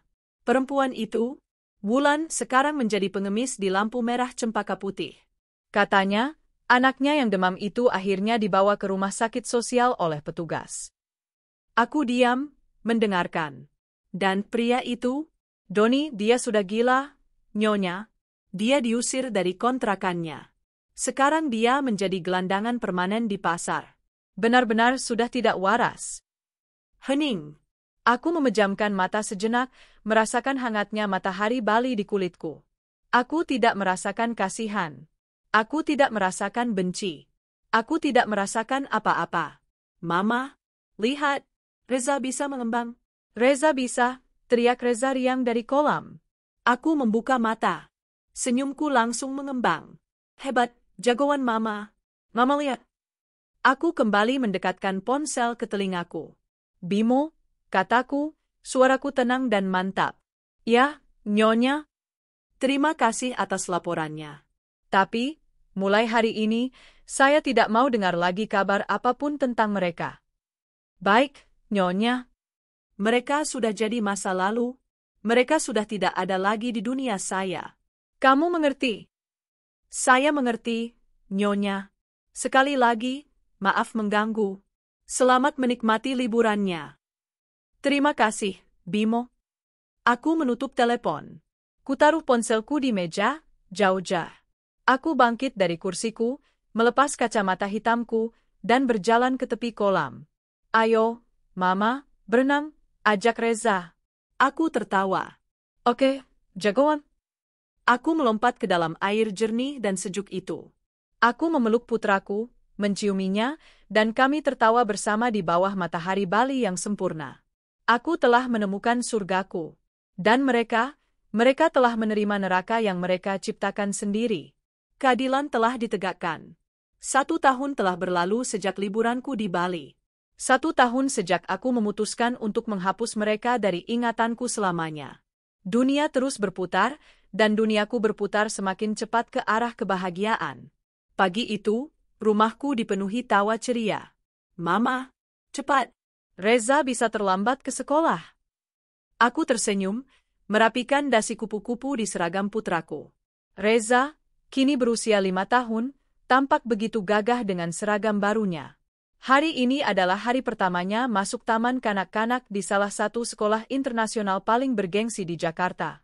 Jagoan Mama sudah siap, kataku sambil mencium pipinya. Ingat pesan Mama, ya? Jadi anak yang baik, dengarkan guru, dan dapatkan banyak teman baru. Siap, Mama.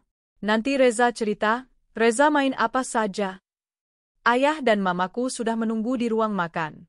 Wajah mereka berseri-seri melihat cucu pertama mereka tumbuh begitu sempurna. Ayo, Sio hebat, antarkan pangeran kecil kita, goda ayahku. Aku tertawa. Hidupku penuh. Karierku di puncak, keluargaku utuh, dan putraku adalah duniaku. Aku telah melupakan. Aku benar-benar telah melupakan rasa sakit itu. Nama Doni dan Wulan sudah terkubur begitu dalam, seolah mereka tidak pernah ada. Di mobil dalam perjalanan ke sekolah, Reza bernyanyi-nyanyi kecil. Aku menggenggam tangannya. Inilah hidupku. Inilah pembalasanku. Kebahagiaan yang utuh. Di dunia lain, di bawah jembatan layang yang berdebu, Wulan terbangun karena suara klakson truk. Tubuhnya kotor dan kurus kering. Menjadi pengemis di lampu merah ternyata tidak mudah. Dia harus bersaing dengan preman, pengamen, dan pengemis lainnya. 1 tahun hidup di jalanan telah merenggut sisa-sisa kemanusiaannya. Dia tidak lagi memikirkan Doni.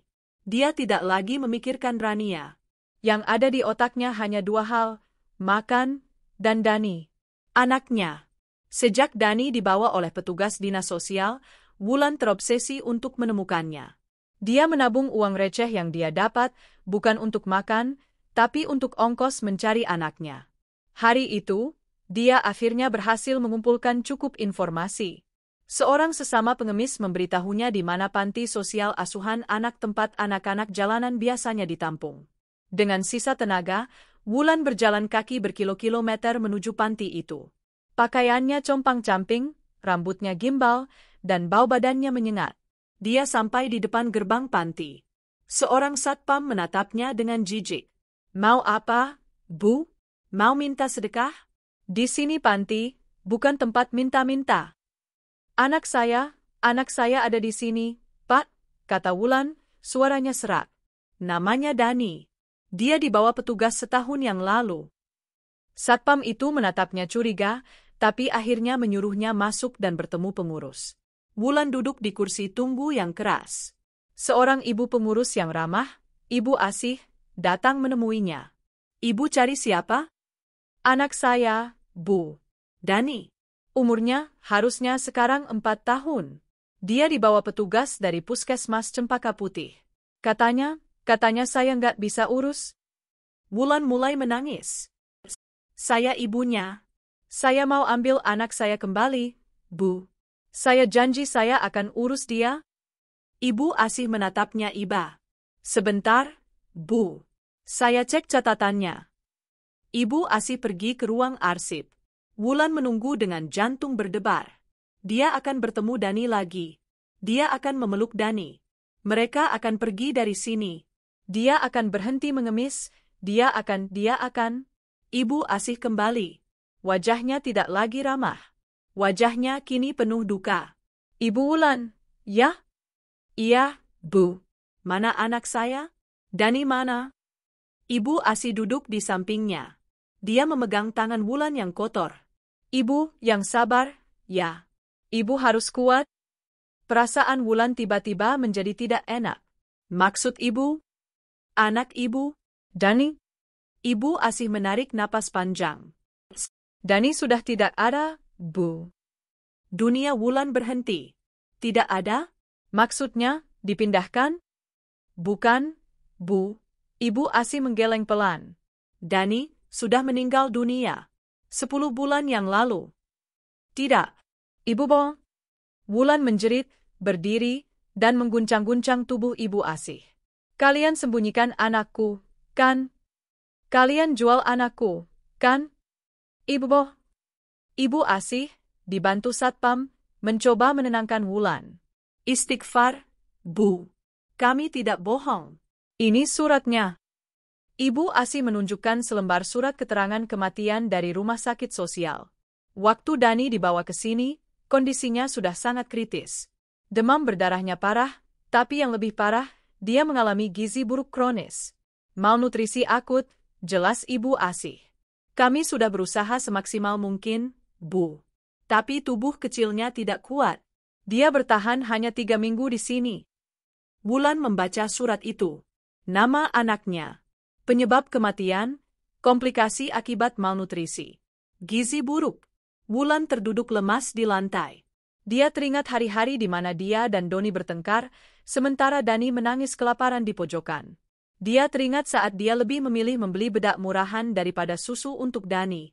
Dia teringat saat Doni lebih memilih menyimpan uang Rp20.000 itu daripada membawa Dani ke dokter. Plah, Wulan menampar wajahnya sendiri. Keras. Lagi, dan lagi.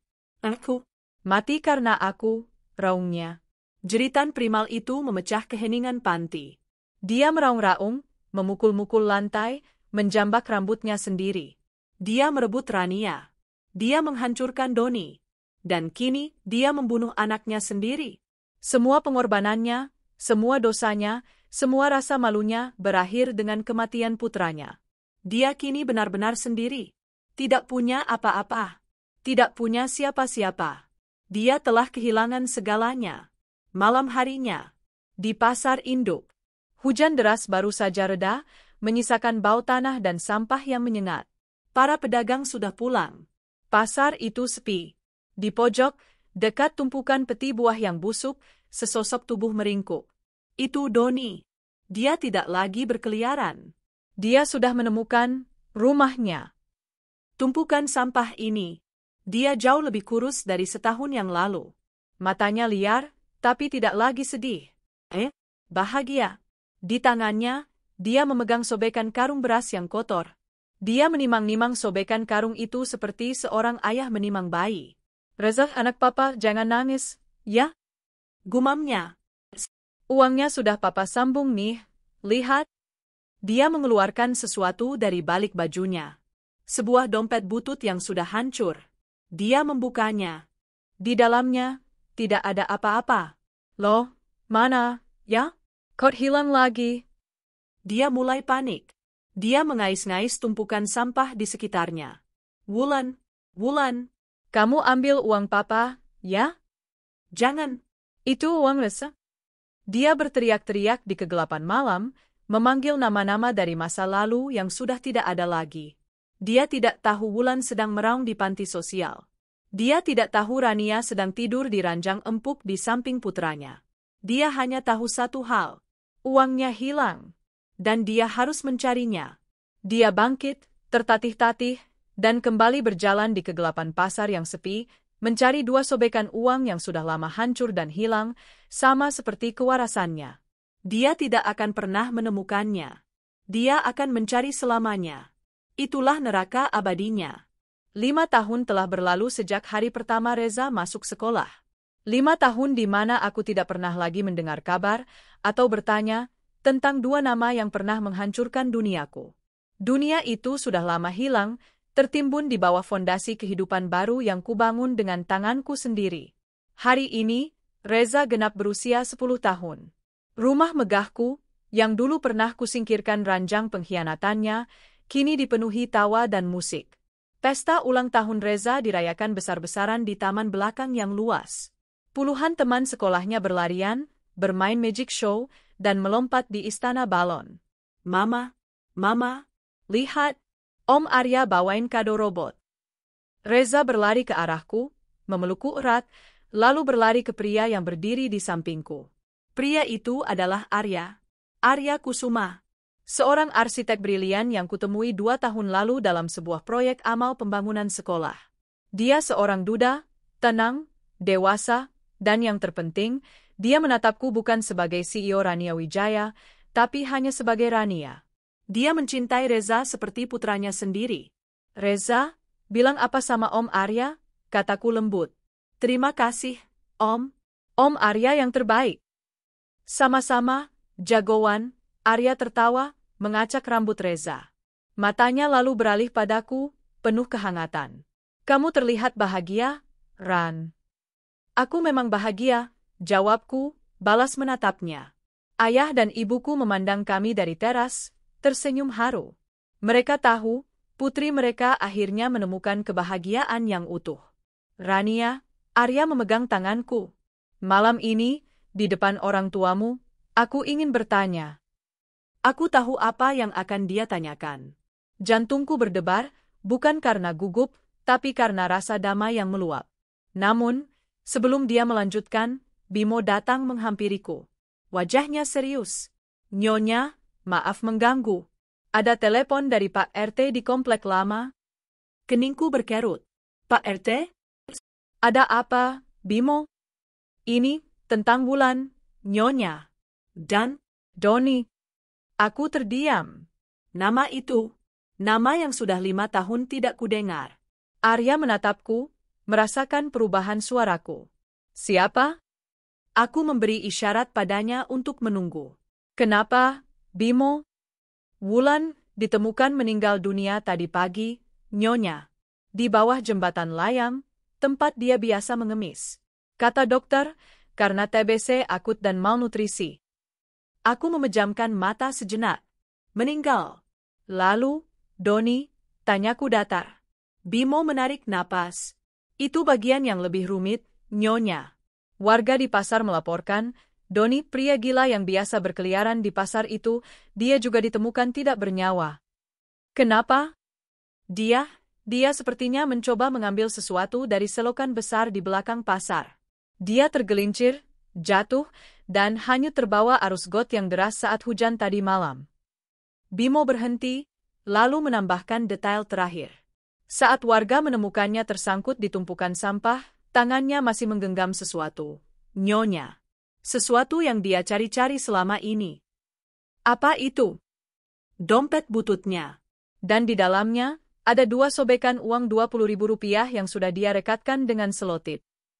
Hening. Jadi, begitulah akhirnya. Wulan meninggal di jalanan, sendirian, membayar lunas semua perbuatannya. Doni meninggal di selokan, memeluk sobekan uang yang menjadi simbol kehancurannya. Ironis. Dia mati demi uang Rp20.000 setelah menyanyiakan miliaran rupiah yang pernah kuberikan padanya. Mereka mati seperti cara mereka hidup setelah mengkhianatiku, sebagai sampah. Nyonya? Bimo menunggu reaksiku. Aku membuka mata. Aku tidak merasakan apa-apa. Tidak ada kesedihan, tidak ada kebencian, tidak ada kemenangan. Hanya kosong. Bab itu akhirnya benar-benar telah ditutup oleh takdir. Bimo, kataku tenang. Urus pemakaman mereka. Pakai uang saya. Carikan kapling pemakaman yang layak. Bagaimanapun juga, dia adalah ayah biologis Reza. Bimo menatapku takjub. Baik, Nyonya. Dan makamkan mereka berdampingan. Biar mereka bersama selamanya di neraka mereka. Siap, Nyonya. Bimo mengangguk hormat, lalu pergi. Aku berbalik. Pesta masih berlangsung. Tawa Reza terdengar paling kencang. Arya menatapku cemas. Ada apa, Ran? Watamu? Aku tersenyum padanya. Senyum paling tulus yang pernah kuberikan. Masa lalu, kataku. Baru saja resmi dikuburkan. Aku menggenggam tangannya. Tadi, kamu mau tanya apa? Arya tersenyum, mengerti. Dia berlutut dengan satu kaki, tepat di tengah pesta ulang tahun Reza, di depan kedua orang tuaku. Rania Wijaya, katanya, suaranya bergetar. Kamu adalah wanita terkuat dan terbaik yang pernah kutemui. Maukah kamu menikah denganku? Maukah kamu izinkan aku dan Reza menjadi keluarga seutuhnya? Reza berlari menghampiri kami. Mama, bilang, iya. Bilang, iya. Aku tertawa, air mata haru mengalir di pipiku. Air mata yang berbeda dari 10 tahun yang lalu. Ini air mata kebahagiaan. Aku menatap Arya, lalu menatap putraku. Iya, bisikku. Aku mau. Arya memelukku, dan Reza melompat ke pelukan kami. Ayah dan ibuku bertepuk tangan. Di hari itu, di tengah tawa dan cahaya matahari sore, aku memulai babak baru hidupku. Bukan lagi sebagai Rania yang tersakiti, tapi sebagai Rania yang utuh, yang dicintai, dan yang berbahagia. Adapun mereka yang telah mengkhianatiku, mereka telah mendapatkan apa yang pantas mereka dapatkan. Mereka kini hanya catatan kaki yang terlupakan dalam buku kehidupanku yang indah. 7 tahun berlalu sejak hari ulang tahun Reza yang ke-10. 7 tahun sejak aku menerima lamaran Arya, dan 7 tahun sejak aku mengubur masa laluku untuk selamanya. Riuh tepuk tangan memenuhi aula auditorium universitas terkemuka itu. Aku duduk di barisan depan, menggenggam erat tangan Arya di satu sisi, dan tangan mungil putri kami, Maya, di sisi lain. Maya yang kini berusia 6 tahun, buah cintaku dengan Arya. Di atas panggung, seorang pemuda tampan, tinggi, dan penuh percaya diri baru saja menerima medali kehormatan. Dan lulusan terbaik tahun ini, dengan predikat summa cum laude dari Fakultas Teknik. Jantungku berdebar bangga. Jatuh kepada Reza Wijaya Kusuma. Putraku, jagoanku. Dia berdiri di sana, tersenyum ke arah kami, mengangkat pialanya. Dia telah tumbuh menjadi pemuda yang luar biasa. Cerdas, sopan, dan berhati besar. Air mata haru menggenang di pelupukku. Arya meremas tanganku lembut. Dia hebat, Ran. Kamu berhasil. Aku mengangguk, tidak bisa berkata-kata. Aku teringat malam di rumah sakit, 17 tahun yang lalu. Malam penuh darah dan pengkhianatan. Aku ingat bisikanku pada bayi merah di dekapanku, ini permulaan hidup kita, nak. Hanya ada kita berdua. Dan Mama janji, hidup kita akan jauh lebih bahagia. Janji itu. Kini, janji itu telah lunas terbayar. Bahkan lebih. Bukan lagi, hanya kita berdua. Kini ada Arya, pria yang mencintaiku tanpa syarat. Ada Maya, putri kecilku yang ceria. Ada ayah dan mama yang menikmati masa tua mereka dengan damai, dikelilingi cucu-cucu yang hebat. Setelah acara selesai, kami menghampiri Reza. Mama, apa? Reza memeluk Arya terlebih dahulu, dia memanggil Arya, Papa, sejak hari pernikahan kami, lalu memelukku erat. Reza berhasil. Mama bangga sekali sama kamu, sayang, bisikku. Ini semua berkat Mama. Dan Papa, katanya, menatap kami bergantian. Jadi, Tuan Insinyur, Arya menepuk bahu Reza, sudah siap memimpin proyek pertama di perusahaan Papa? Aku lebih tertarik membangun perusahaan sendiri, Pak. Reza tertawa. Sama seperti Mama. Kami semua tertawa. Dalam perjalanan pulang, di dalam mobil yang nyaman, Maya tertidur di pangkuanku. Reza duduk di depan bersama Arya, mereka asyik membahas teknologi drone terbaru. Aku menatap keluar jendela. Aku teringat sekelumit laporan Bimo bertahun-tahun lalu. Pemakaman berdampingan. Entah di mana kuburan itu sekarang. Tertutup rumput ilalang, mungkin. Terlupakan. Aku tidak merasakan apa-apa. Tidak ada kebencian. Tidak ada iba. Tidak ada apa-apa. Mereka hanyalah debu. Catatan kaki yang sangat kecil dalam sejarah hidupku. Reza menoleh ke belakang. Mama kenapa senyum-senyum? Aku balas menatapnya, lalu menatap Arya, lalu menatap Maya yang tertidur. Enggak apa-apa, sayang, jawabku. Mama cuma sedang menghitung berkat. Dan Mama sadar, hidup Mama sempurna.